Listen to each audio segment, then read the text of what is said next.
Welcome to the Rainmaker Podcast, a show for people who are obsessed with all things marketing. I'm your host, Veronica Romney, certified master marketer, international keynote speaker, workshop facilitator, and the author of a new book called Identity Marketing. Each week, I interview rainmakers from brands big and small to pull back the curtain on what's actually working in marketing today. We dig into real life wins and losses and their very real consequences, and get into spicy discussions of marketing controversies and opposing philosophies. This is the real marketing thought leadership you've been looking for in your ears on demand. This is the Rainmaker Podcast.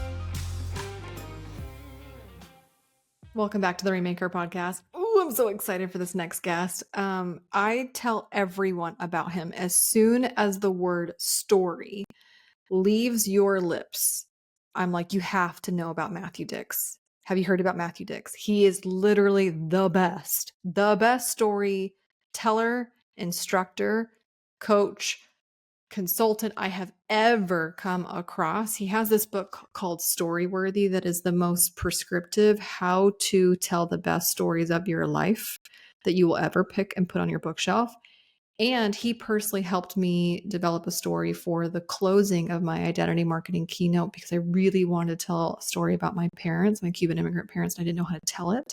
He has like the best techniques to incorporate other people's stories into your stories. And I asked him if he'd please come on the podcast, and he is here. He is here with us, and he has some golden how-to moments on this podcast that if you are in the business of wanting to tell a story, whether to your kids or to the most important business clients of your life, this podcast is for you. And also go buy his book, No Exceptions. So please welcome my guest, Matthew Dix. Matthew, welcome to the Rainmaker Podcast. Thank you so much. I'm thrilled to be here. I'm really excited to have you and to showcase you to listeners of this podcast because you personally helped me. I begged you, paid you to help me craft the closing story of my identity marketing keynote. I stress deeply the opener, the close of, a presentation on stage, because like how you start sets the tone, how you conclude is going to like leave a memory in their minds more than just like the meat of a framework or whatever. And I was in a speaking development program and I was telling that to one of the coaches. He's like, well, have you ever heard of Matthew Dix? And I was like, who? Like, I'm like, no, I feel like I've been sleeping. He's like, yeah, this guy's like a 36-time Moth champion. First of all, I didn't know what that meant. I was like, what? And then I like went down the rabbit hole of who you were, sir. I'm like, oh my gosh, this guy's like the storytelling legend, master. Like, also, can you actually explain to people what Moth is? Because I didn't know what that was or the significance. The Moth is an organization dedicated to telling true stories on stage without notes. So a lot of their shows are competitions, live, open mic storytelling events. You drop your name in a hat, your name comes out, you tell a story, judges determine if your story was the best. And that's where I got my start. Yeah, but you've won it. You've won it 36 times and counting? 61 is the current number. Yeah. I'm highly competitive. It's a disgusting problem I have. Yeah. So 61 times you've won. And then they have their GrandSLAM championship type of situation. And how many times have you won that now? 9. Yeah. It's just ridiculous. But here's the cool thing about you. Let's just start with like storytelling misconception. Number one is that I think oftentimes the pressure with storytelling is that you better have like the most insane story. Like you summited Everest on one foot with one lung, pulling behind your guide or something wild. Because that's when you think of these like, well-paid, respected keynote speakers, it's because they have one crazy hell of a story, right? One of a kind. But you have won all of these competitions in your addiction in telling some of the most commonplace, mundane, everyday life stories. And I think it's genius. Tell me why. Tell me the magic in the ordinary. Well, I started the same way you described. My friend sent me to the Moth to tell a story because I've had a ridiculous life filled with crazy, insane moments. What I discovered in, the process of competing and gaining audience attention and all of those things is that it's really hard to connect with someone who has summited Everest because we're not going to get up there. I've actually worked with 3 Everest climbers on their keynotes. And all 3 of them had the same problem. Nobody really was connecting with them because they were just sort of talking about something awesome that they did. So if I tell a very small story that means something to me, but really not a lot happens in the grand scheme of things, that connects with an audience in a more meaningful way because they actually can think to themselves, I've had a moment like that. I can Mhm. envision that moment, Mhm. as opposed to, I won an Olympic gold medal. I climbed Mount Everest. I sailed around the world all by Yeah. myself. Those are people I all work with. And they all sort of come to understand that it's the small moments within the big accomplishments that we have to hold on to. But I agree with you. I routinely go to the Moth and I tell a story where almost nothing happens. And then someone tells a story about sort of jumping out of a plane and nearly dying and, you know, saving themselves at the last second. And I win. And they come up to me and they say, nothing happened in your story. And I say, well, things did happen. In truth, most of the important things that happen in our lives, if someone was watching you at the moment it was happening, they would not actually realize anything was happening Mhm. to you because the most important things that happen to us happen inside our heads. It's Mhm. like Mhm. heart and mind. And so if you're telling stories about heart and mind, oftentimes on the outside, it looks pretty benign. And so we have to say what's inside more than what we have to say is outside. Yeah. I think that's just so permission granting that it doesn't have to be this like 1 out of a million type of scenarios to qualify a good storyteller. It can just be me picking up my kids in carpool, Yeah, right? if something happens that Mhm. really means something to you, I always Mhm. say the test is if it means something to you, you can make it mean something to audiences. Mhm. Mhm. So as long as you feel it and you have some Mhm. kind of a Mhm. realization or Mhm. transformation, something happens behind the wheel that suddenly makes you see the world in a new way, Mhm. then you have a story to tell. Yeah, and you also have this part in your book, by the way, your book Storyworthy is the most prescriptive divulging of all the secrets book I've ever read. Thank you. Like you were, and I think you even have a story in there like I'm going to get in trouble, like because I'm revealing all of the Yes. mastercraft that is in storytelling.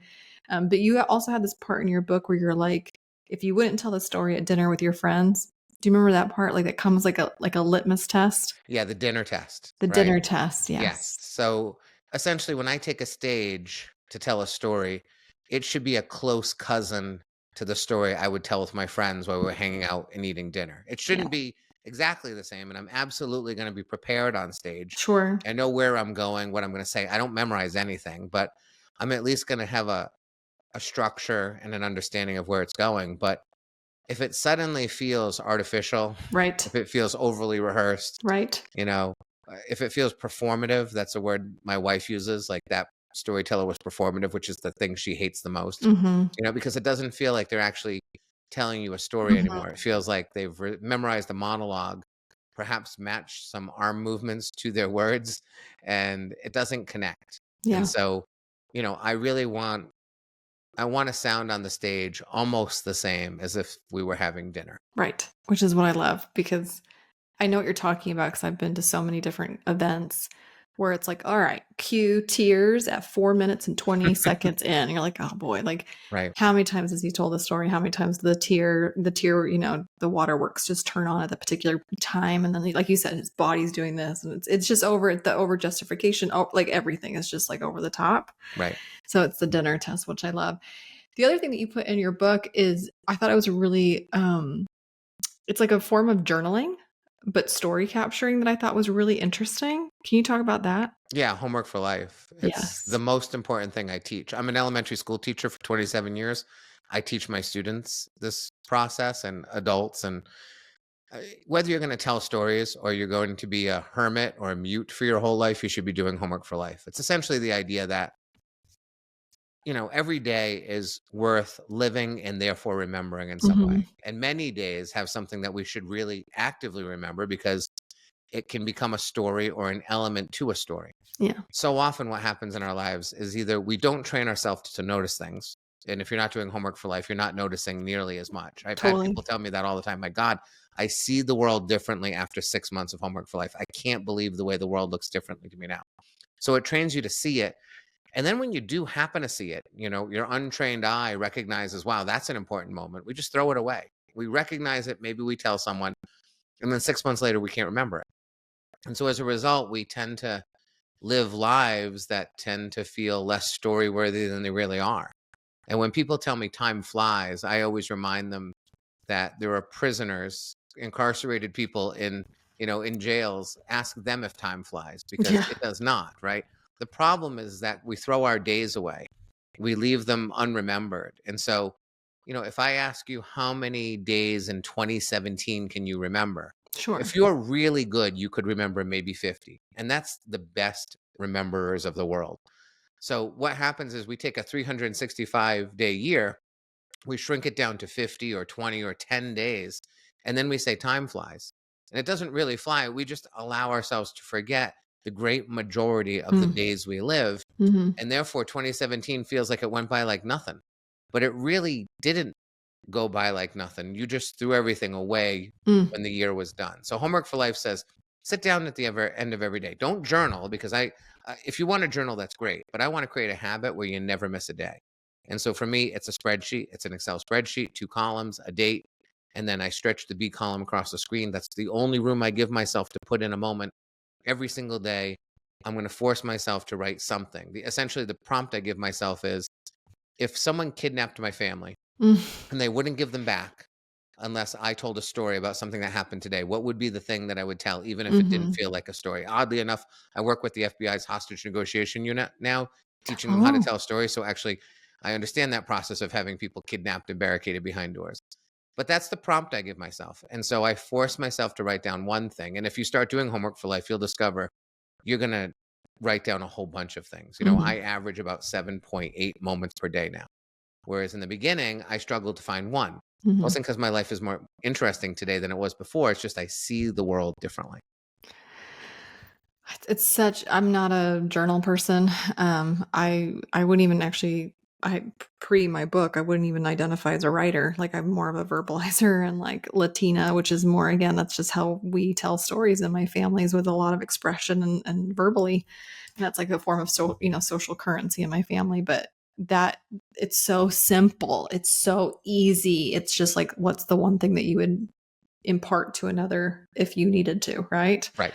And we do it all the time. Like, I do it with my spouse when we sit down for dinner. I pick up the kids from school, and they tell me their stories and who they sat next to and who threw who and who vomited and whatever. Like, there's always something that's being communicated or relayed. But okay, but then here's the thing.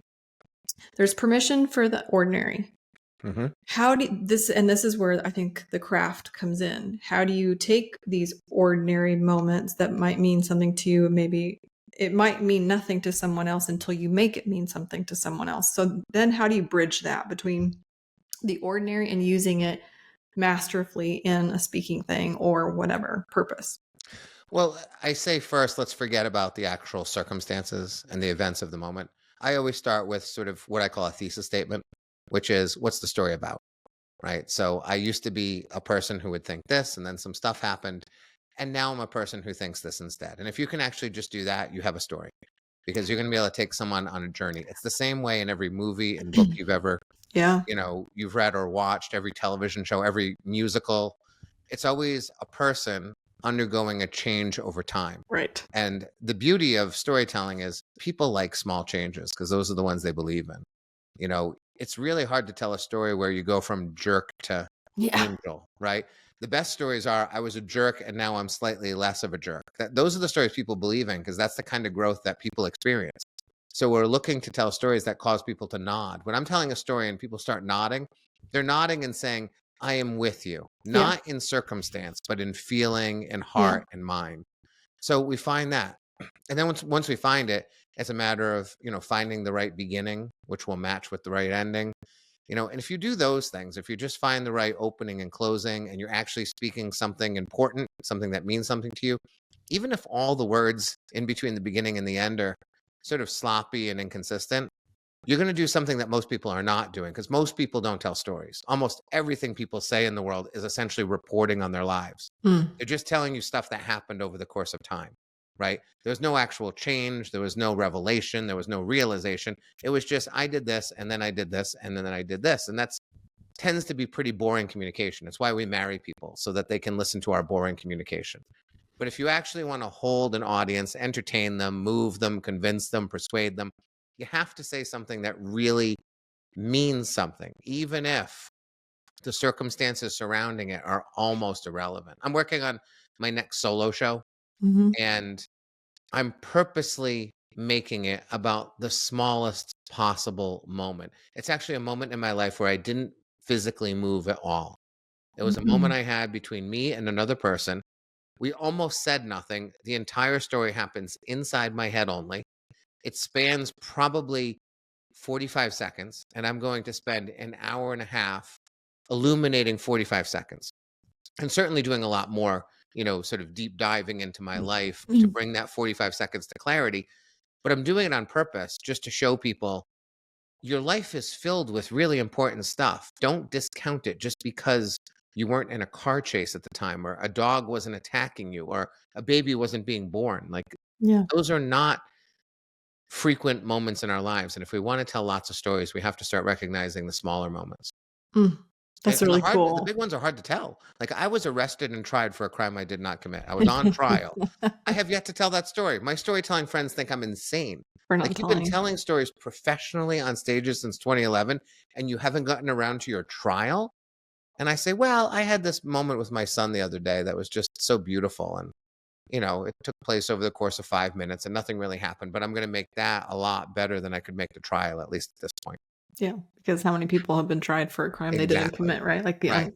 So the trial story, I have to find small moments in the big moment. inside of it. So it's not about a trial anymore, right? Yeah. It's about something else.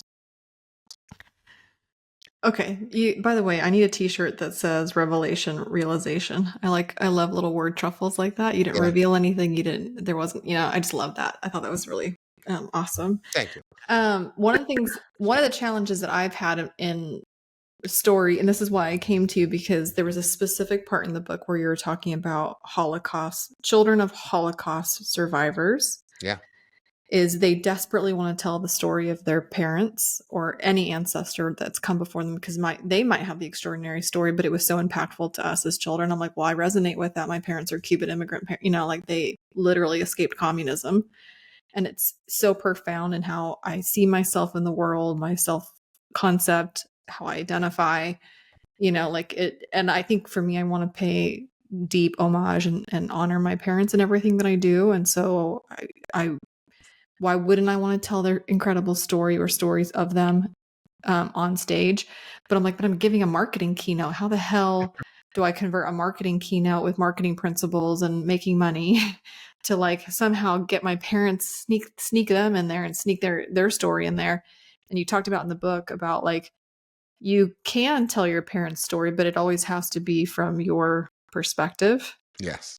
So like, again, the book, if you want to, he literally spells it out in the book. So it's there for you. But I'm just like, you want to teach them how you taught me in the book and in our session. Yeah. So, if you're telling a story about someone else, the problem is it's essentially fiction.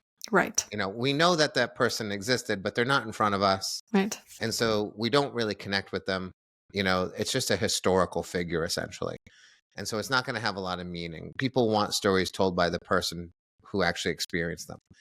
And so with the children of Holocaust survivors, I taught them, we can't tell the story of your parent surviving the Holocaust without including you in the story. Right. And so what we do is I ask them, how did your parents' experiences during the war impact you as a human being? How did you have a realization, a transformation, a revelation? And then we tie those two moments together.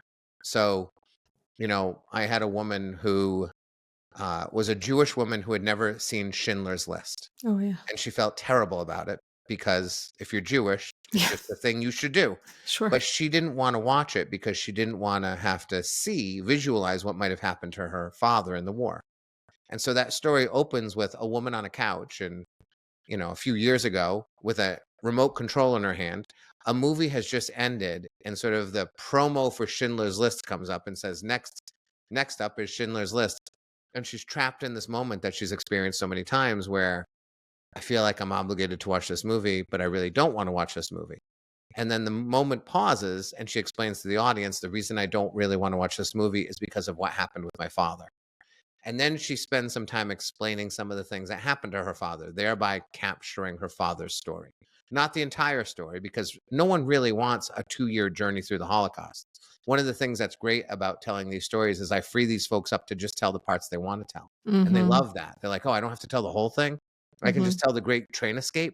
That's the part that I love the most. Yeah, just tell the train escape. That's fantastic, right? So this woman drops into the past. She tells a part of her father's story, and then she returns to the present, still holding the remote.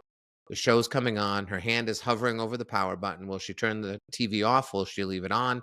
And she actually leaves the story right there, letting people wonder what her choice was that night, right? But that's sort of telling your own story. I feel guilty as a Jewish woman Right. to have never watched this Right. movie, Right. and then capturing her father's story in that Right. process. Right. And that way we get to hear from a person who is relating real life events in their life and connecting the past and the present as one. Yeah. And I I thought help that's lots of people do this with so lots of different smart. kinds of stories like that. Yeah, that was like earth shattering for me, that we always start in the present, drop into the past, but you have to conclude, come back to the surface, come back to the present. Right. It's Well, like we do so that in our own smart. storytelling too. If I tell you, my son and I are having a moment, I often will drop into the past and say 3 weeks earlier, this all began, right? It's the same thing, except we're dropping into the past and we're capturing someone else's story in the past instead of providing our own backstory. Sure. So it's essentially the same mechanism. We're just utilizing it in a different way. Yeah. Yeah. I mean, but we also grew up with like Disney movies, like Once Upon a Time, Right. like, Yes. right. Like we're always, Genesis 1:1. Right. So I thought that was, I mean, it was just so brilliant. And I was like, oh, okay, like I can do that, Yeah. like, and then again, you took me to the story where I was picking up my little boy in the car and he asked me how much money I made. I'm like, oh, like people love that because what has come up now that you've helped me with that story and I've told it a couple times I've had people come up to me afterwards and they're like, as soon as you said that your son asked you how much money you made, then I was asking, was like, what the hell would I have told my kid had he asked me how much money? Like they instantly think about their kid posing the same question that my child posed me. Yep. Which I thought was like, Matthew would be excited. Yeah. Like that they were internalizing it, I can't tell you how often I help someone tell a story as part of their business keynote or their Right. inspirational, whatever they're doing. And they email me and they say, I can't believe how many people are now like coming up to me and either telling me a story or Yep. talking about how it relates to me. Because most people don't do it. Most people are sort of imparting wisdom absent story, Mm-hmm. which is oftentimes completely forgettable. Mm-hmm. And you don't feel like you want to talk to the person after they're done. Afterwards and Yeah. share back. Yeah. Right. It was a form of reciprocity. And then they like want to come surging back and like, let me, they feel the inclination to want to reciprocate, which I think is really, I mean, that's the whole point is stories are also a mechanism for relationships.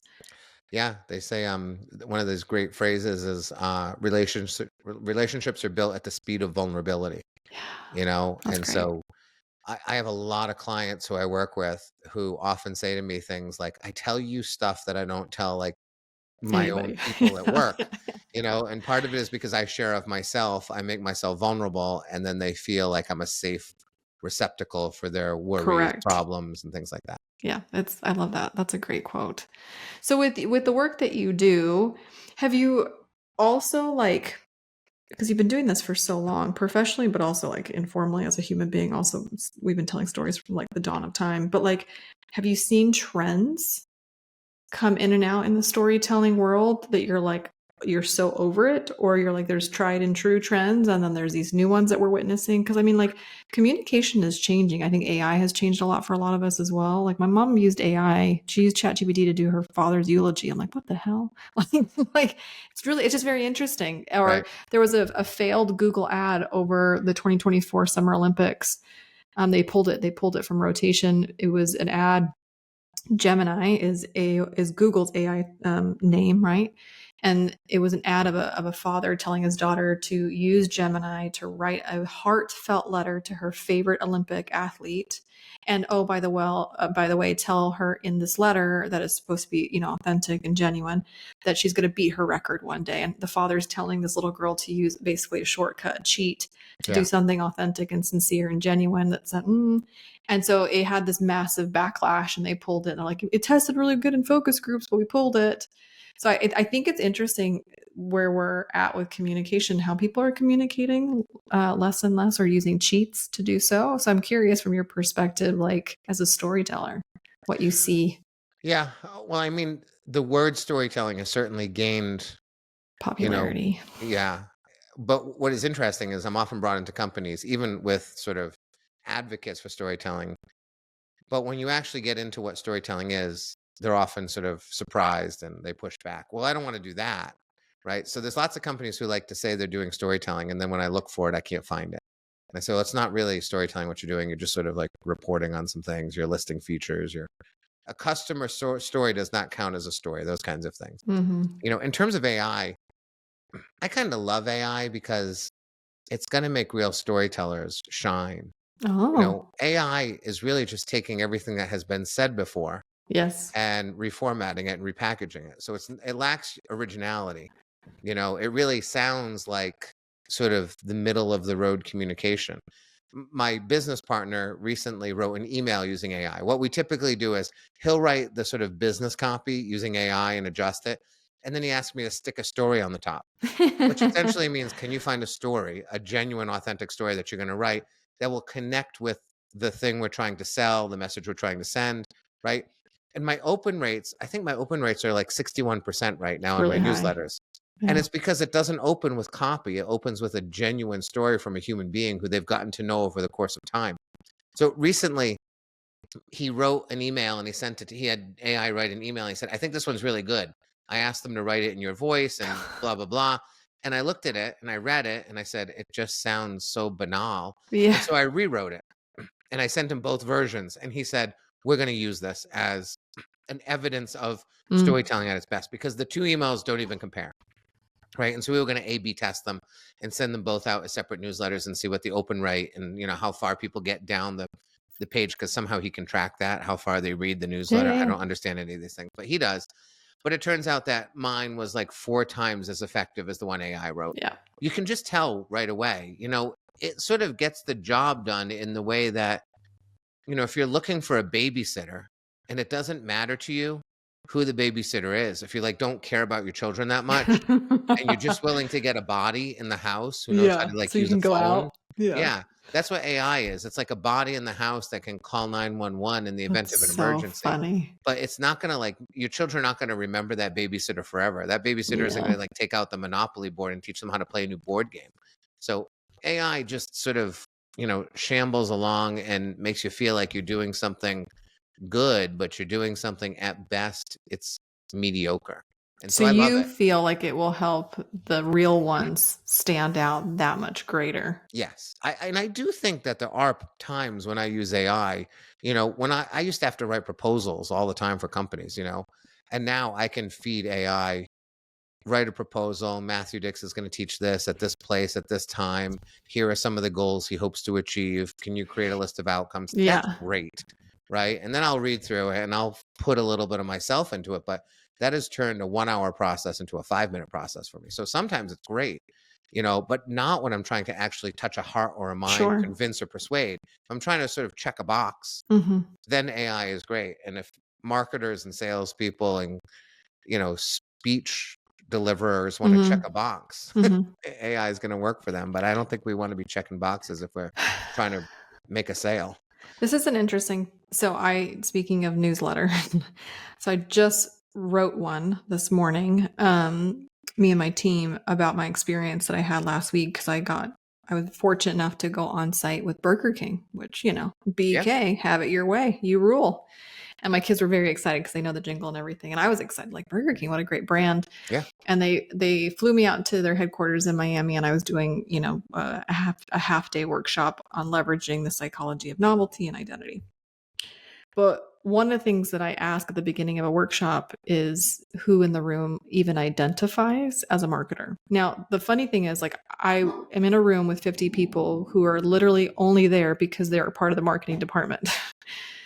And so I was expecting, I literally even debated whether or not taking it completely out of the presentation, because I'm like, what an oxymoron question. Of course they're all going to raise they're here from the marketing department. Veronica, how stupid.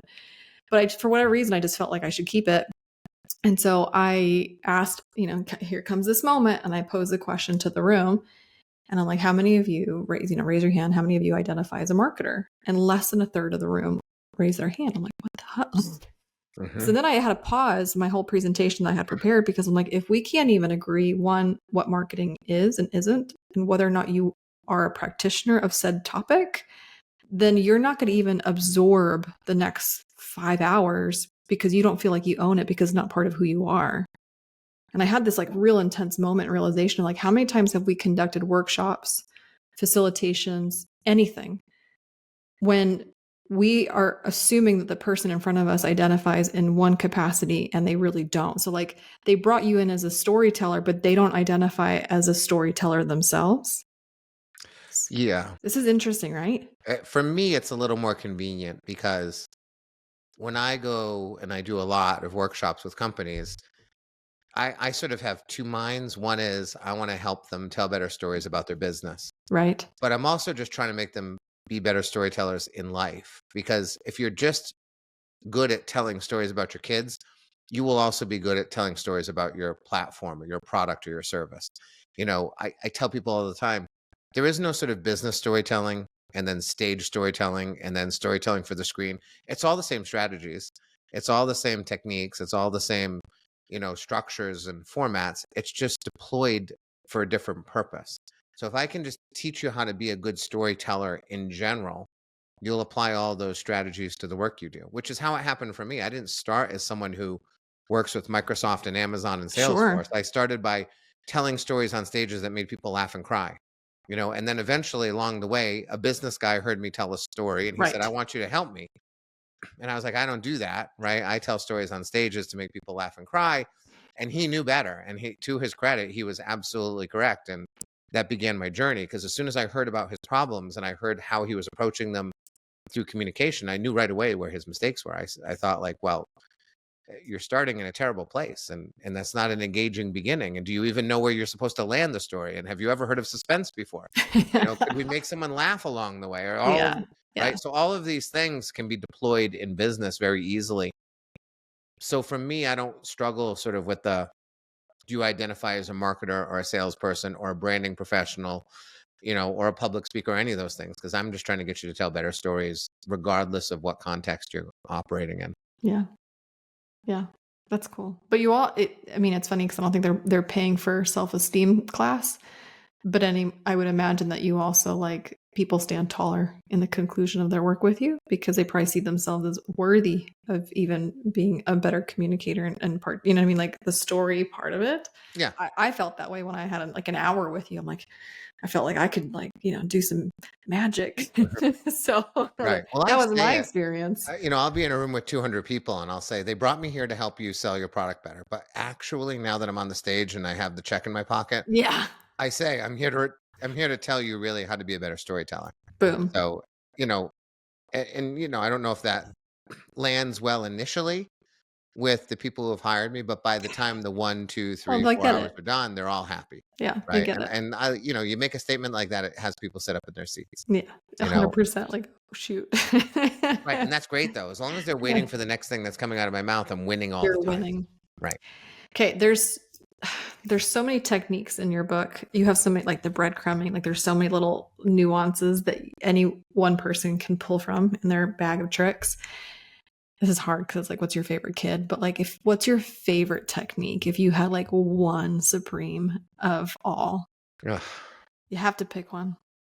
Well, I guess what I would say is that I think most stories fail in the first minute. Yes. Okay. They fail to grab the audience.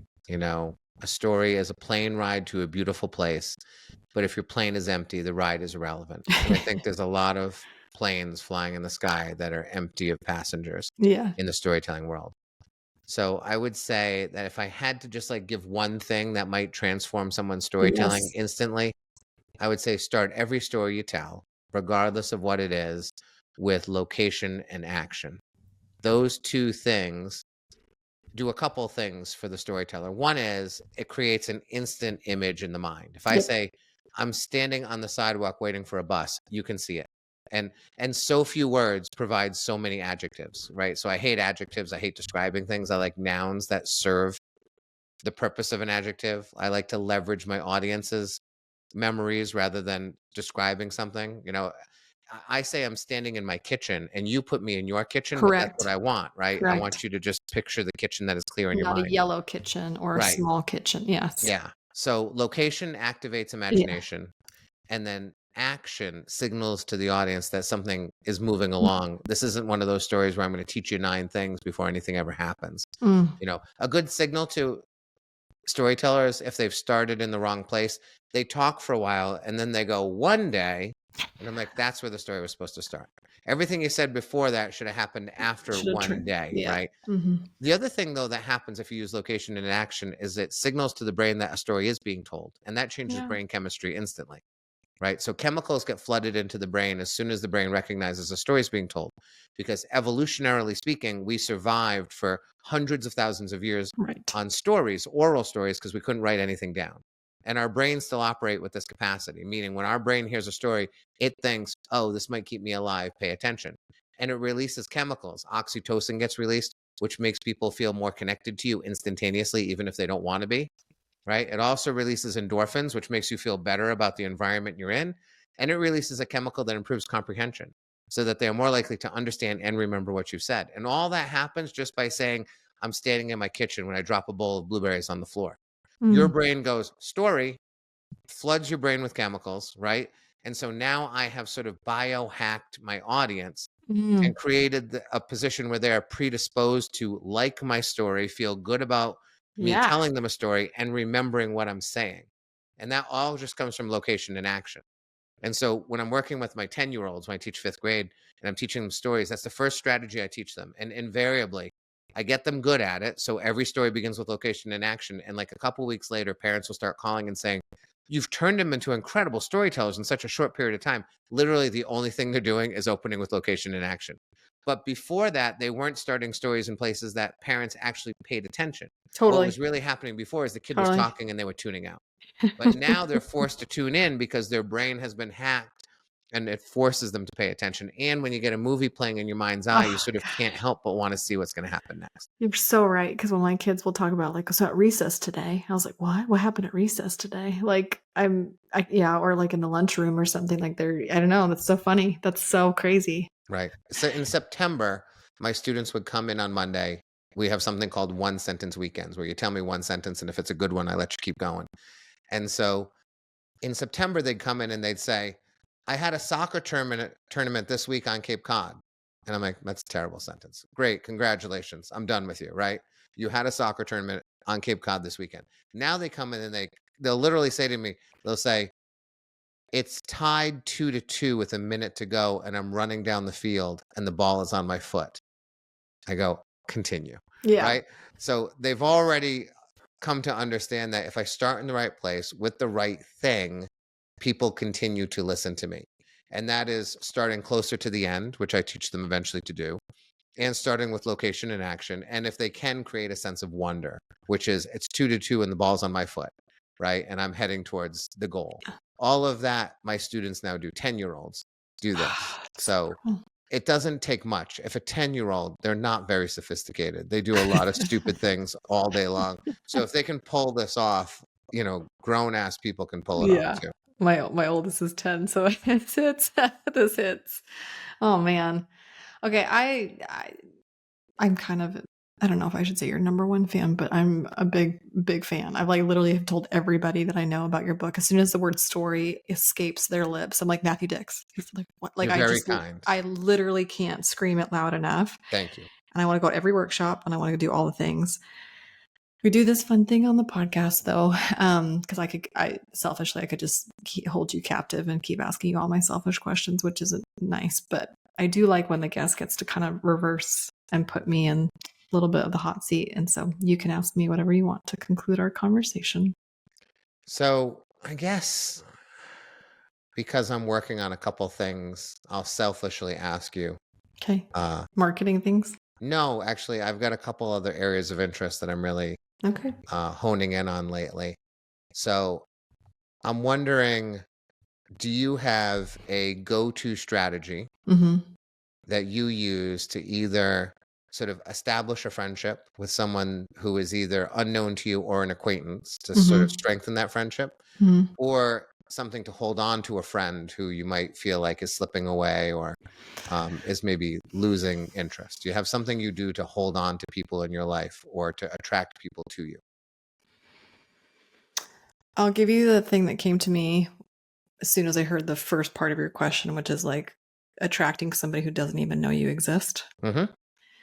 So we do this all the time, and like more often than not, I say this all the time in a marketing capacity, like, and you get it all the time. You get pitch slapped through LinkedIn DMs or emails or whatever and things like that.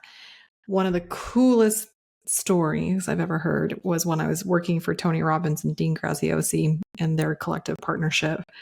Dean was going into Park City, and he had heard that Michael Jordan was also going to be in the same event in the same location. And he really wanted to meet Michael Jordan, as anyone would want to meet with Michael Jordan. And so he purchased an iPad, wiped it, cleansed the iPad, with the exception of a video of him inviting Michael Jordan to lunch. Sends this couple $100 whatever iPad to Michael's people. And all Michael does is you open this beautiful box. It's a bloody iPad, turns on the iPad, and it's just playing a video of Dean inviting him to lunch. And lo and behold, he gets the lunch or whatever. I share that because I'm like, I think the magic in what transpired, other than just like the over the top gesture, is more, I think, a pattern interrupt is really what I think is the most captivating to me. Is because how many times has Michael Jordan or any one of us been pitched? All the time. We're pitched all the time, or we're asked out all the time. Like I had another great pattern interrupt is I was up for this job, and the candidate that I was going head to head with, he submitted his resume not electronically like everybody else does. He sent his resume in cake frosting. He had his resume written on like a sheet cake from Costco and sent a cake to the office with his resume on the top. And I think that's what I mean by a pattern interrupt. It's like, if the norm is this, if the prevailing wisdom, and this is great for marketing 101 too, like if the prevailing wisdom is in order to lose weight, you have to cut out something, elimination. And you're like, I'm a nutritionist that thinks elimination is stupid. You don't cut things out to lose weight. You add variety to your diet, not extraction from your diet. It's like, oh, like as soon as you punch prevailing wisdom in the throat, or as soon as you provide somebody a pattern interrupt, I do think that people are like, you have my attention. And there is like a seduction factor because it's curious. Like, who in the world would be somebody who would send me their resume on a cake? Or who in the world would go through all this effort to send me an iPad like this? Like there's a natural curiosity and when you are curious, you lean in as opposed to lean out. So I think that is some good social equity you can extract. It's good. Yeah. I like that a lot. I got interviewed by a loneliness researcher who recognized me as a highly connected person. And it's interesting because you often don't know what you know and do until someone asks you questions and then points out that what you're doing is different than most people. Exactly. And so in just doing a 2-hour interview with her, I started to recognize that I have techniques and strategies that I use that she found sort of, unique. Yeah. And Novelty. as soon as someone says, wow, you do something that most people don't do, I think, oh, I can leverage that. That's something I now want to talk about. That's something I want to help people with. And so I'm gathering strategies to sort of put together something, a book, a course, a workshop for loneliness, which is really an epidemic in the world today. It's so funny. We've never been more digitally connected and have never felt more socially isolated in our lives. It's the irony of it, right? Yeah. I think P.T. Barnum is a great example of a master marketer, but also a pattern interrupt, the unexpected, the unusual. I think Savannah Bananas by the owner, Jesse Cole. If you don't know who he is, I think he is a genius when it comes to just doing the unexpected, and he's transformed baseball. It's no longer boring. It's fun, Yeah. My new book, I talk a lot about the idea that if you're like storytelling, when you tell stories, especially in the business world, what happens is you're just different than everybody else. Right. And for a lot of people, that's a great fear. And I always tell people, you should be afraid if you're doing what everyone else is doing. You should be terrified, to be sort of in everyone else's lane, and it's really hard to get people to understand that, what you're describing is perfect. I remember the day I heard for the 100,000th time, why reinvent the wheel, which I always hated. And I didn't quite have the right response for it. And then I remember the day I said, because I believe in better wheels. And I saw them just sort of like, oh, and then I did some Mhm. quick research on wheels and discovered actually they've developed significantly over time and they do things extraordinarily well today that they didn't do before. So like it's a stupid statement anyway. But if you want to be one of those, I've never heard this phrase before, but a patent interrupter, Pattern essentially interrupt. what you're looking Mhm. for is conventional wisdom and Yes, looking to push against it. And exactly. I am always been a contrarian, which makes a lot Exactly. of people crazy, Yeah. because why can't you just go Yeah. along? Yeah. And part of it is because I really believe some of the things I say, most of the things I say, but I'm also just inclined to like choose the other path. Yeah. It's a more interesting way to be. It's a way to Yeah. get recognition if you can Yeah. justify the other path and bring Yeah. meaning to it. So I love everything that you just said. Well, and then there's a woman too, her name is Cody Sanchez. She's, like, helping people, like, buy businesses and things like that, but, she actually, like, talking about identity marketing, she empowers you to consider yourself a contrarian. She calls it like, people who are subscribed to her newsletter call themselves contrarians. Like, then it could even become an identity where you're like, "I'm not only am I a pattern interrupt, but I pride myself in such identity because we're defining it this way. We're like, the visionaries, the contrarians of the world." And then it becomes a badge of honor versus going against your survival instincts, which is to be a part of everybody else. Right. Yeah, I've never had that instinct, as my wife would Yeah, I tell you. know, it's You know, fascinating, and we're the beneficiaries of it, so don't thank you. well, it's challenging though, because oftentimes people just don't like it, and you have to be willing to Yeah, not be liked. agreed. And Yes. there's nothing wrong with people not liking you. Yeah, Someone wrote to me yeah. just today, and they were really kind to me. They were thanking me for being an inspiration, but they said, "Thank you for your unabashed." For the unabashed writing that you produce every day. And I told my students, I read it to my students, and I said, this means that they don't always agree with what I say. Yeah. This means that there are times when they really kind of probably hate some of my thoughts, but I've won them over with authenticity and vulnerability.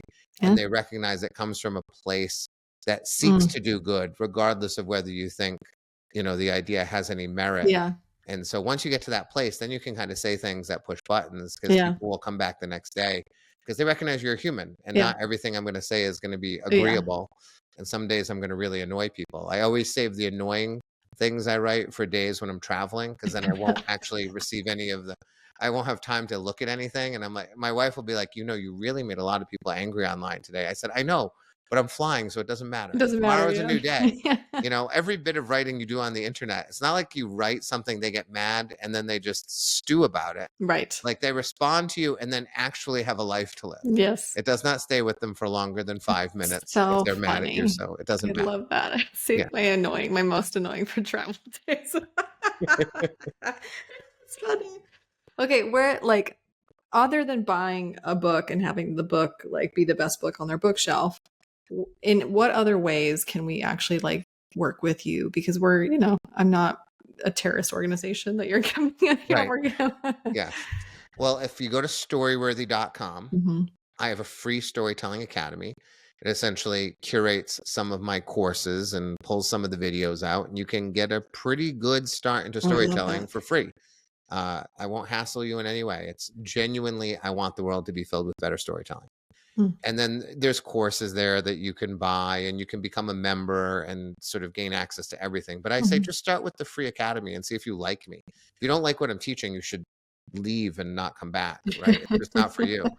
But go to storyworthy.com and start there. If you can go to matthewdix.com, you can find my books and my blog and all of that. So good. So both of those places will be fine for you. And I tell people to watch you on YouTube too. Like I tell Yes. people, like if you want to see storytelling, actually like perform it, not just read it. Because I think that's the other thing too. Like I loved watching you tell the story on mic, and it's not because you're giving like this over the top like theatrics and juggling, but it's just I think for me, at least for my brain, watching the craft versus reading it, very different. Yeah. Well, it's the idea that there's a lot of people in the world who are teaching storytelling. I watch speaking coaches all the time. People will Right. send me like, "Can I show you my session with my speaking coach and you tell me what you think of it?" And I say, "Sure." And then I look at it and it's clear to me the speaking coach doesn't actually stand on a stage. Yeah. They either have never stood on a stage or they're Right. not doing it anymore because the advice they're giving is from someone who doesn't do the job, right? Say So it louder. There is something to be said for you read a book about a guy who's talking about storytelling, and then you can actually see that he does Yes. it, right? Yes, exactly. And that's why I tell people, I'm like, just go watch him, because it's like, I don't know. I just think it's one of the most credible things that I can tell somebody when referring you in your line of work is like, go watch the guy do it. It's just a work of art. So, okay, my friend, thank you so much for imparting. And I'm such a proponent of your mission to help the world tell better stories. I tell everybody that I know, as soon as the word story comes off their lips, I'm like, wow, like I like Thank Storyworthy, you. Matthew. Yeah. So thank you for also being gracious enough to be on my podcast today. My pleasure. Happy to talk to you anytime. Thank you. Thanks for listening today. If you've loved what you heard, make sure to rate the show, subscribe, and leave a review. It helps us get the Rainmaker podcast in front of more passionate marketers just like you. And if you're ready to transform your marketing from buy this to be this, pick up my new identity marketing book available on my website at veronicaromney.com. Until next time, my friends, keep making it rain.